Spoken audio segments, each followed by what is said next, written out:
আমার জীবনে আমি মনে সব মিলাই মনে 30 বারও মাজারে গেছি, সময় পাইছি না। 21 বছর ওয়াজ করি, রাত্রে মানুষকে দিনে ঘুমায়। শাহজালাল ইয়ামানের রহমতুল্লাহ মাজারে মাত্র গেছি 3 বার, কেল্লা শহীদ মাজারে রহমতুল্লাহ মাজারে গেছি, ছাত্র জীবনে মনে গেছি 2-3 বার, এখন মনে গেছি বুঝবার পর মনে গেছি 2-3 বার।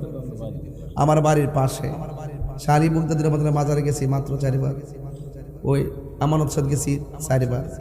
এইভাবে সারা জনমে এতবার এও যাইয়া জিয়ারত করছি, মিলাদ করছি, দুরুদ করছি, ক্যাম্প করছি, দোয়া করছি, কিন্তু দেখা যায় যে শুধুমাত্র নামটা ধরে দিলে, আমরা নামটা দেখলে মাজার পূজারি, হেরার থুতা আমার জুতা। একটা মানুষের মিথ্যা অপবাদ দেওয়ার আগে 100 বার চিন্তা করতে হবে। আমি এমন ভাবে ক্লিয়ার করে কইরা বাংলাদেশের ভিতরে এই ক্রাইসিস মুভমেন্টে আমি প্রমাণ করে দিয়েছি যে আমরা এই বিগত আগস্টের পূর্বে যেমন ছিলাম এখনো তেমনই আছি। আমরা কখনো কোন ব্যক্তির দালালি করি নাই, আমরা মদিনাওয়ালার প্রেমের দালালি করেছি, প্রমাণ করেছি। এই দেশে একমাত্র শান্তিপ্রিয় দল হলো আহলে সুন্নাত ওয়াল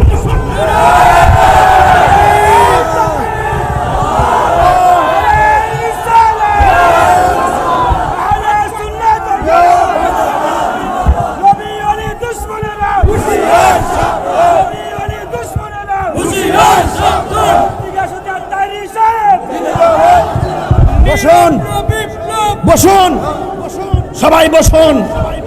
আমরা সুন্নিরা কাহারও দালালি করি না, আমরা সুন্নিরা একজনের দালালি করি, আমরা মদিনাওয়ালার প্রেমের দালালি করি। কথা বলেন ঠিক কি না বলুন? বসুন আমার যুবক ভাইরা, বসুন। এবার আসুন, জিয়ারত করা কি হারাম না সুন্নত? এটা কি মোল্লার কথা না নবীর কথা?